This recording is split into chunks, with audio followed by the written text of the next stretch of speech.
Olá pessoal, aqui é Leonardo Montes, trazendo mais uma reflexão, hoje dia 9 de setembro de 2018, e o nosso tema hoje é Como amam os espíritos mais evoluídos.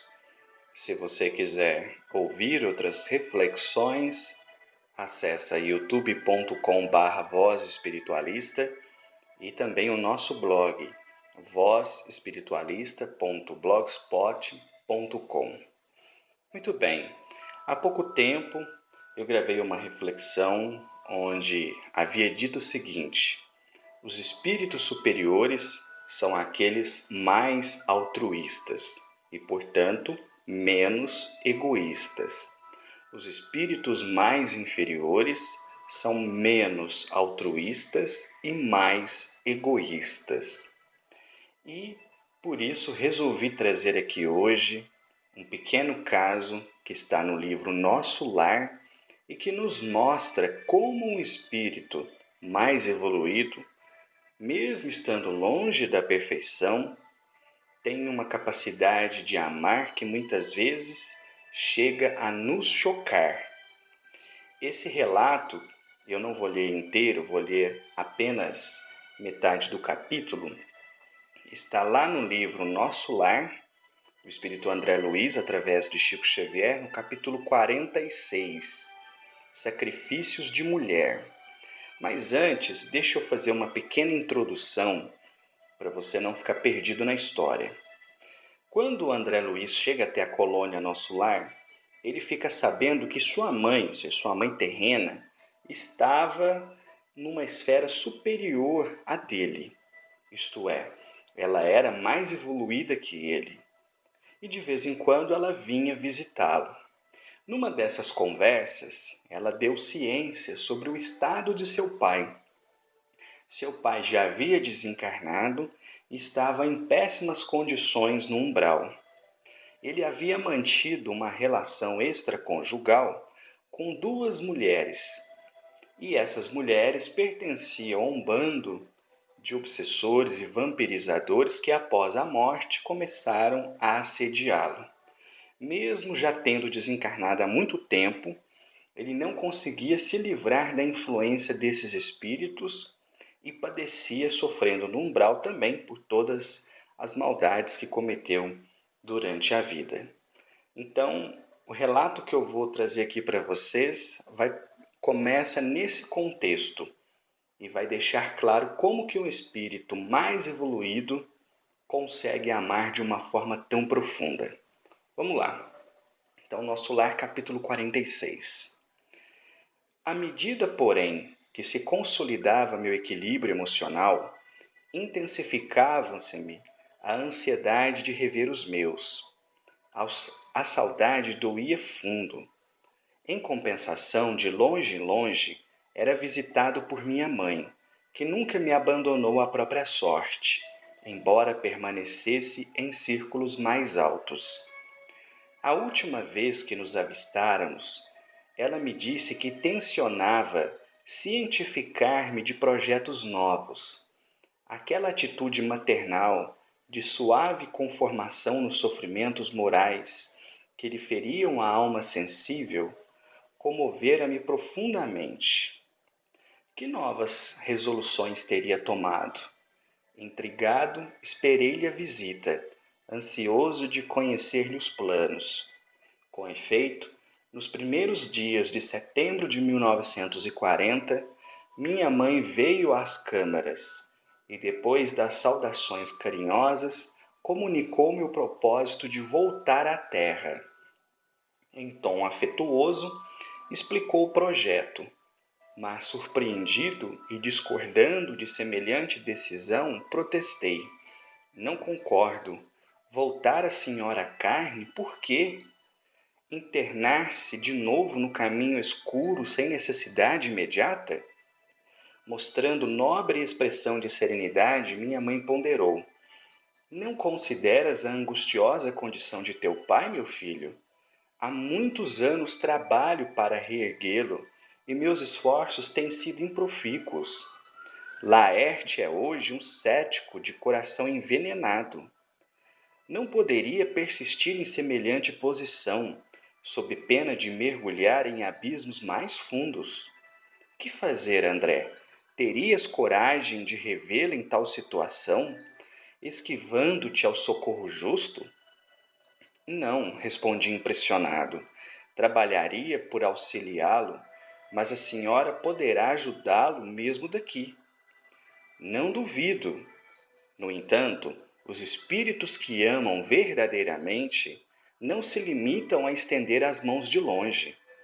De que nos valeria toda a riqueza material se não pudéssemos estendê-la aos entes amados? Poderíamos acaso residir num palácio, relegando os filhinhos à intempérie? Não posso ficar à distância. Já que poderei contar contigo aqui, doravante reunir-me-ei a Luísa, a fim de auxiliar teu pai a reencontrar o caminho certo. Pensei e redarguei. Insistiria, no entanto, com a senhora. Não haverá meios de evitar essa contingência? Não, não será possível. Estudei detidamente o assunto. Meus superiores hierárquicos foram acordes no conselho. Não posso trazer o inferior para o superior, mas posso fazer o contrário. Que me resta senão isso? Não devo hesitar um minuto. Tenho em ti o amparo do futuro. Não te perca, pois, meu filho, e auxilia tua mãe, quando puderes transitar entre as esferas que nos separam da crosta. Entre mentes, zela por tuas irmãs, que talvez ainda se encontrem nas sombras do umbral, em trabalho ativo de purgação. Estarei novamente no mundo em breves dias, onde me encontrarei com Laerte para os serviços que o Pai nos confiar. Mas, indaguei, como se encontra ele com a senhora em espírito? Não, disse minha mãe com significativa expressão fisionômica. Com a colaboração de alguns amigos, localizei-o na Terra, a semana passada, preparando-lhe a reencarnação imediata, sem que ele nos identificasse o auxílio direto.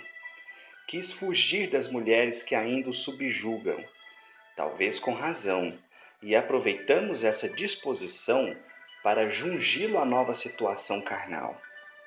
Mas isso é possível? E a liberdade individual? Minha mãe sorriu, algo triste, e obtemperou. Há reencarnações que funcionam como drásticos. Ainda que o doente não se sinta corajoso, existem amigos que o ajudam a sorver o remédio santo, embora muito amargo. Relativamente à liberdade restrita, a alma pode invocar esse direito somente quando compreenda o dever e o pratique. Quanto ao mais, é indispensável reconhecer que o devedor é escravo do compromisso assumido.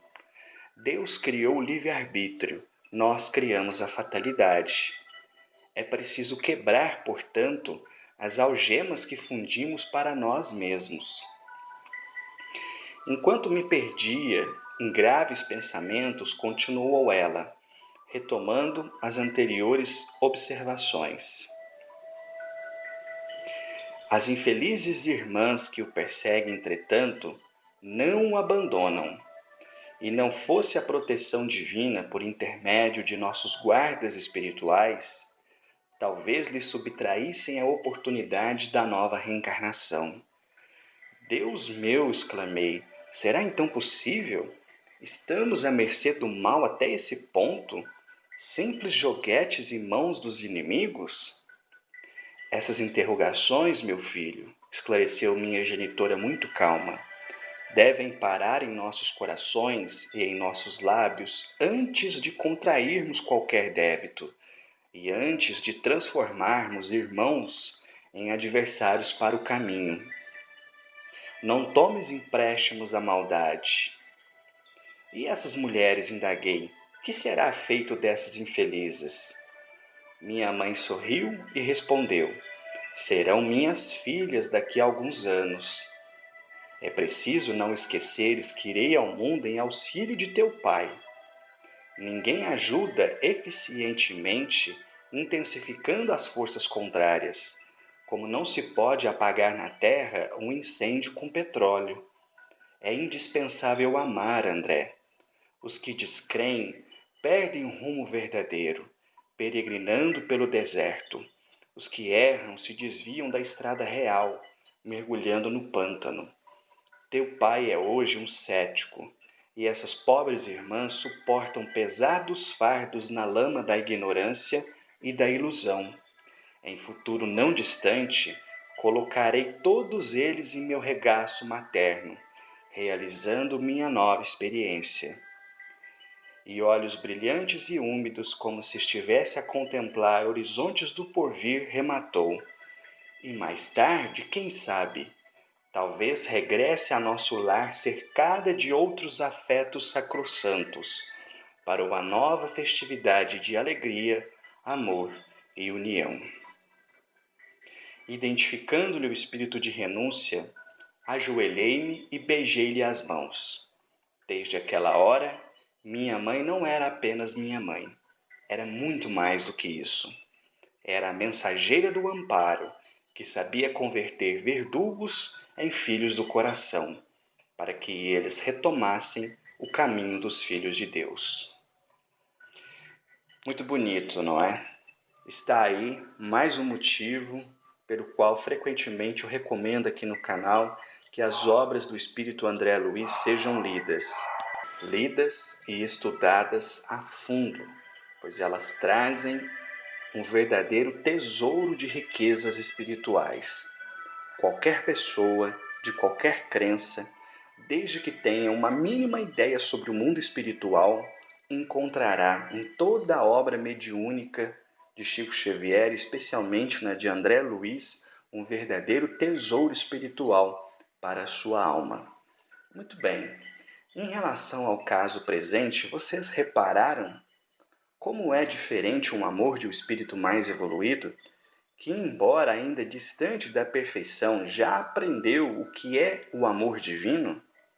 Imagina você que está me ouvindo, se descobrisse que seu marido te traía com 2 mulheres e que após a morte essas mulheres o perseguiam no umbral, qual seria a sua reação? Você diria, bem feito, está colhendo o que plantou? Ou você faria como fez a mãe do André Luiz, que mais evoluída que isso, pediria inclusive aos superiores a oportunidade de voltar à Terra, reencarnar com o objetivo claro e definido de auxiliar seu ex-marido e, ao mesmo tempo, de receber também como filhos essas 2 mulheres que o atormentavam do lado de lá. Espíritos claramente inferiores com más tendências. Basta nós nos colocarmos no lugar da mãe do André Luiz e a gente vai ter uma noção muito clara do nosso estado evolutivo espiritual. Se nós já estamos a caminho da verdadeira evolução e do amor ao próximo, ou se nós ainda estamos presos na teia do egoísmo destruidor. Porque um espírito mais evoluído compreende o amor de uma forma diferente. Ele não faz mais distinção entre as criaturas. Ela não queria reencarnar apenas e tão somente para auxiliar seu ex-marido, mas também para auxiliar as mulheres que o atormentam, para que através do seu exemplo nobre, fruto do seu espírito já evoluído, ela pudesse lhes ensinar o caminho do amor. Só que essa evolução não surge do nada, ela não é gratuita, ela não é distribuída aleatoriamente, ela é conquistada na forja do trabalho. Porque quando a mãe do André Luiz estava na Terra e foi casada, com seu marido, e o André Luiz era filho dessa união, ela também suportou muitas afrontas, muitas traições, ocultou muitas lágrimas, tentando manter a família junto, trabalhando caridosamente em favor de todos. Então, a evolução espiritual não é uma graça, mas é uma conquista através de um trabalho árduo, onde o espírito precisará caminhar do egoísmo para o altruísmo, fazendo isso através do sacrifício de si mesmo em prol daqueles que ama, em prol daqueles que deseja ver também felizes. Então, acho esse capítulo lindíssimo e uma das frases que mais me marca é quando ela diz para o André Luiz: quem ama verdadeiramente não se contenta em estender os braços de longe. Se nós trouxermos isso para a nossa vida e começarmos um esforço sincero, embora pequenino, mas sincero, de melhoria, de trabalho, em favor de todas as pessoas, talvez a gente consiga compreender e sentir profundamente o que estas sábias palavras querem nos dizer. Quem ama verdadeiramente não se contenta em estender os braços de longe. É preciso estar na luta do dia a dia, no sacrifício da paz, no sacrifício do dia a dia, para que o espírito consiga conquistar os valores verdadeiros que compõem a sua roupa para a jornada na imortalidade. Eu vou parando por aqui. Se você quiser ouvir outras reflexões, youtube.com/Voz Espiritualista. Um abraço a todos.